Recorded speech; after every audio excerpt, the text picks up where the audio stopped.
காட்டுல எதிர்பார்க்காத விதமா அன்னைக்கு பயங்கரமான மழை பெஞ்சிட்டு இருந்துச்சு. அந்த நேரம் பார்த்து குருவி மழை எப்ப நிக்கும் அப்படின்னு சொல்லி ஜன்னல் பக்கமாவே பார்த்துட்டு இருந்தா. ஏன்னா அவகிட்ட இருக்கிறது ரெண்டே ரெண்டு தானியங்கள் தான். அத இன்னைக்கு ராத்திரி குழந்தைங்களுக்கு கொடுத்துட்டா நாளைக்கு குழந்தைங்க ரொம்பவே பசியா இருப்பாங்க. ஒரு வழியா மழை கொஞ்சம் கொஞ்சமா நிக்க தொடங்குனுச்சு. குழந்தைங்களா, அம்மா உங்களுக்கு உணவு தேட காட்டுக்கு போயிட்டு வரேன். அது வரைக்கும் நீங்க எந்த பிரச்சனையும் பண்ணாம அமைதியா வீட்லயே இருக்கணும். யாரு வந்து கதவை தட்டினாலும் திறக்க கூடாது, சரியா? பிறகு குருவி தன்னோட கூடையையும் கொடையையும் எடுத்துட்டு உணவு சேகரிக்க கிளம்பினா. போனவ போற வழியில கௌரி வீட்டு கதவை வேகமா தட்டினா. கௌரி, கௌரி, மழை நின்றுடுச்சு, வா உணவு சேகரிக்க போலாம். நீ எப்ப வருவா நானும் காத்து. பறவைங்க ரெண்டு பேரும் காட்டோட மைய பகுதியை நோக்கி பறக்க ஆரம்பிச்சாங்க.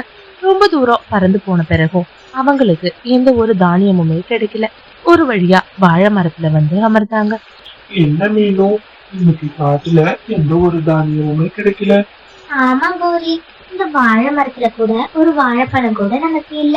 இப்படியே போனா நம்ம தானியம் எதுவுமே எடுக்க முடியாது. இன்னும் இப்ப நமக்கு இருக்கிறது ரெண்டே வழிதான். ஒண்ணு நாம நம்ம கூட்டுக்கே பறந்து போகணும், அப்படி இல்லையா மனிதர்கள் வாழ்ற இடத்துக்கு போகணும். அங்க போனோம்னா கண்டிப்பா நமக்கு தேவையான தானியங்கள் கிடைக்கும். நீ என்ன சொல்ற மீனும்? ஆமா கௌரி, நீ சொல்றதும் சரிதான். வா, நம்ம ரேணு அக்கா வீட்டுக்கு போனோம்னா கண்டிப்பா ரேணு அக்கா நம்மளுக்கு தேவையான உணவுப் பொருட்களை தருவாங்க. அவங்க ரொம்பவே நல்லவங்க அப்படின்னு சொல்லிட்டு பறவைங்க ரெண்டு பேரும் மனிதர்கள் வாழ்ற இடத்தை நோக்கி பறக்க ஆரம்பிச்சாங்க. கொஞ்ச தூரம் போனதுக்கு அப்புறமா காட்டுல நடு வழியில ஒரு மாட்டு வண்டி நின்னுட்டு இருக்கத பார்த்தாங்க. பார்த்ததும் பக்கத்துல போனவங்களுக்கு அங்க ஒரு பெரிய அதிர்ச்சி காத்துட்டு இருந்துச்சு. அட கௌரி, நீனும் வாங்க, என்ன இவ்வளவு தூரம் வந்திருக்கீங்க, அதுவும் இந்த மழையில? ரேணுக்கா, நாங்க உங்களை பாக்குறதுக்காக தான் உங்க வீட்டுக்கு போய்கிட்டு இருந்தோம். இல்ல மீனு, எங்க தோட்டத்துல தண்ணி அதிகமா போகுதா என்ன அப்படின்னு சொல்லி பாக்குறதுக்காக நானும் அவரும் வந்தோம். வர வழியில ரொம்ப அதிகமா மழை பெஞ்சதால மழையில இதுக்கு மேல பயணம் பண்ண முடியல. அதான் மழை நிக்கிற வரைக்கும் இந்த மரத்தடியிலேயே ஒதுங்கி நிக்கலான்னு சொல்லி நின்னுட்டு இருக்கோம். ஆமா, என்ன காரணத்துக்காக என் வீட்டை நோக்கி நீங்க போனீங்க? ஒன்னும் இல்ல ரேணுக்கா, காட்டுல எந்த பக்கம் தேடியும் எங்களுக்கு எந்த ஒரு தானியமும் கிடைக்கல. அதான் குழந்தைங்க பசிய ஆத்துறதுக்காக உங்க வீட்டுக்கு வந்து எதுனா தானியங்களை வாங்கிட்டு போகலான்னு வந்தோம். நீங்க என்னடானா இங்க நிக்கிறீங்க. சரி, நாங்க வேற எங்கேயாச்சும் உணவு கிடைக்குதான்னு தேடி பாக்குறோம். பாரு ரேணு, நீ இந்த பறவைங்களை கூட்டிட்டு வீட்டுக்கு போ. அங்க போய் அவங்களுக்கு தேவையான தானியங்களை கூட. பாவம் குழந்தைங்க பசியில இருக்காங்கன்னு சொல்றாங்கல்ல. நான் போய் நம்ம தோட்டத்துல எந்த நிலைமையில பயிர்கள்லாம் இருக்குன்னு பாத்துட்டு வரேன் அப்படின்னு சொல்லிட்டு விவசாயி தன்னோட தோட்டத்துக்கு போனார். பறவைங்களை கூட்டிட்டு வீட்டுக்கு வந்த ரேணு அவகிட்ட இருக்கிற தானியங்களை ரெண்டு பேருக்கும் பகிர்ந்து கொடுத்தான். ஆனா ரொம்ப நேரம் ஆச்சும் பறவைங்க அந்த தானியங்களை சாப்பிடவே இல்லை. என்ன ஆச்சு, ஏன் ரெண்டு பேரும் சாப்பிடாமலே இருக்கீங்க? வீட்டுல எங்க குழந்தைங்க ரொம்பவே பசியோட இருப்பாங்க. நாங்க இதை எங்க குழந்தைங்களுக்காக எடுத்துட்டு போறோம். பாருங்க பறவைங்களா, இப்போதைக்கு நீங்க இதை சாப்பிடுங்க. வீட்டுக்கு போறப்போ உங்க குழந்தைங்களுக்கு தேவையான தானியங்களை நானே தரேன்.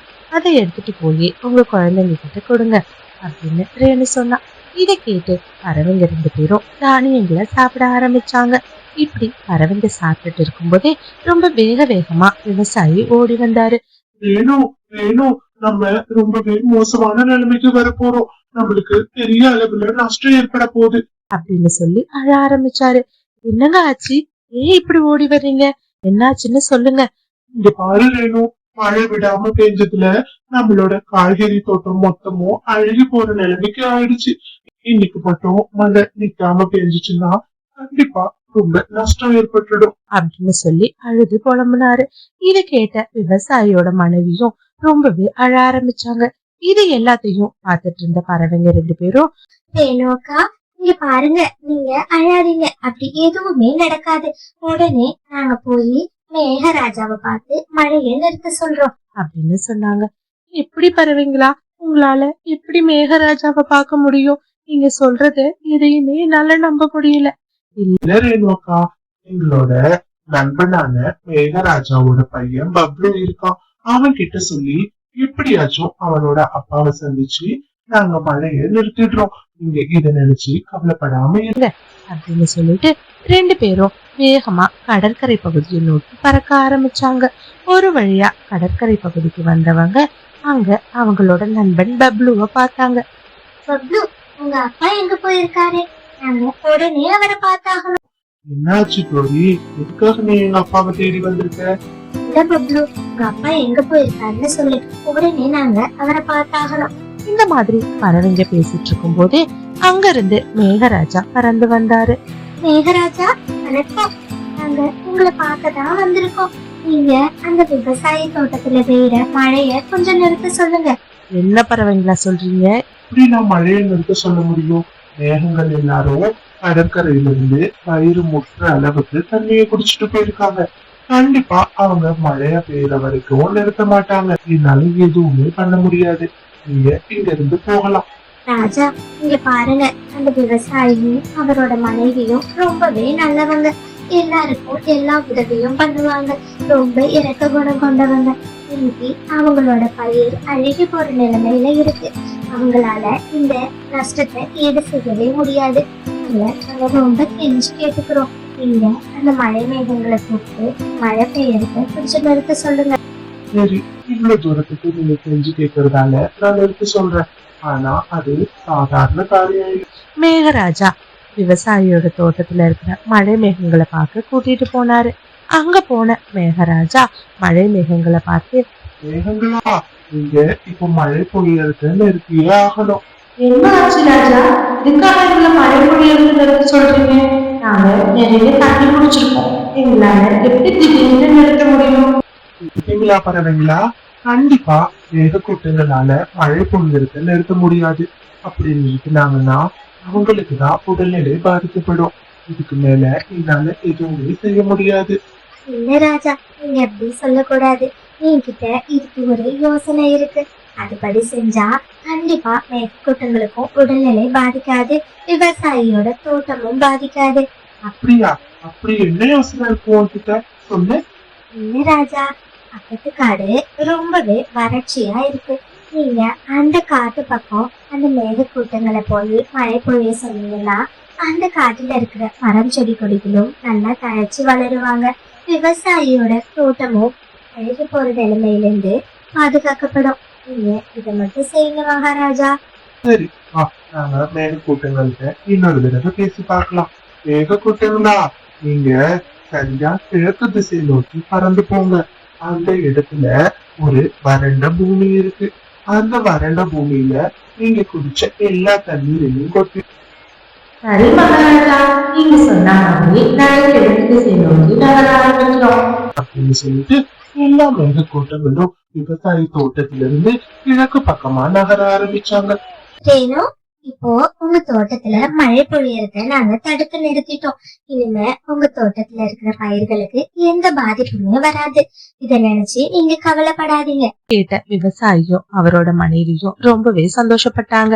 பறவைங்களா, நீங்க செஞ்ச இந்த உதவிய நாங்க எங்க வாழ்நாள்ல எப்பவுமே மறக்க மாட்டோம் அப்படின்னு சொல்லிட்டு பறவைங்களோட கூட மொத்தத்திலையும் பழங்களாலையும் தானியங்களாலையும் நிரப்பி அவங்களோட வீட்டுக்கு அனுப்பி வச்சாங்க. ரொம்பவே சந்தோஷமா அந்த தானியங்களையும் பழங்களையும் எடுத்துட்டு தங்களோட கூட்ட நோக்கி பறவைங்க 2 பேரும் பறக்க ஆரம்பிச்சாங்க. வீட்டு பக்கமா வந்ததும் காகத்தோட வீடு இடிஞ்சு கிடக்கிறத பார்த்து ரொம்பவே கோரி அழ ஆரம்பிச்சா. இன்னும் என்னோட வீடு இந்த நிலைமைக்கு ஆயிருக்கு. கண்டிப்பா என் கணவருக்கும் குழந்தைக்கும் எதுனா பாதிப்பு வந்திருக்கும் அப்படின்னு. இங்க பாரு கௌரி, கண்டிப்பா உன் குழந்தைக்கும் பையனுக்கும் எதுவும் ஆயிருக்காது. இந்த மாதிரி கடுமையான மழை பெய்ய ஆரம்பிச்சதும் உன் குழந்தைய கூட்டிட்டு உன் கணவர் என்னோட வீட்டுக்கு தான் போயிருப்பாரு அப்படின்னு சொல்லிட்டு கோரிய கூப்பிட்டுட்டு மீனும் அவளோட கூட்டுக்கு போனா. அங்க போய் பார்த்ததும் அங்க மீனுவோட குழந்தைங்க கூட கோரியோட பையனும் அவளோட கணவரும் ரொம்ப சந்தோஷமா பாதுகாப்பா அந்த கூட்டுல இருந்தாங்க. பறவைகள் விவசாயிகளுக்கு பண்ண நன்மையோட பலனா வறண்டு கிடந்த பக்கத்து காட்டுலயும் இப்ப பழங்கள் பழுக்க ஆரம்பிச்சிச்சு. வறண்ட நிலத்துல இவ்வளவு சுவையான பழங்கள் இருக்கத பார்த்த பறவைங்க எல்லாரும் இது கடவுள் கொடுத்த மந்திர பழம் அப்படின்னு சொல்லி சுவைச்சு சாப்பிட்டாங்க. இப்போ பறவைங்களுக்கும் உணவு தட்டுப்பாடுங்கிறது இல்லவே இல்லை. ரொம்ப சந்தோஷமா இருந்தாங்க.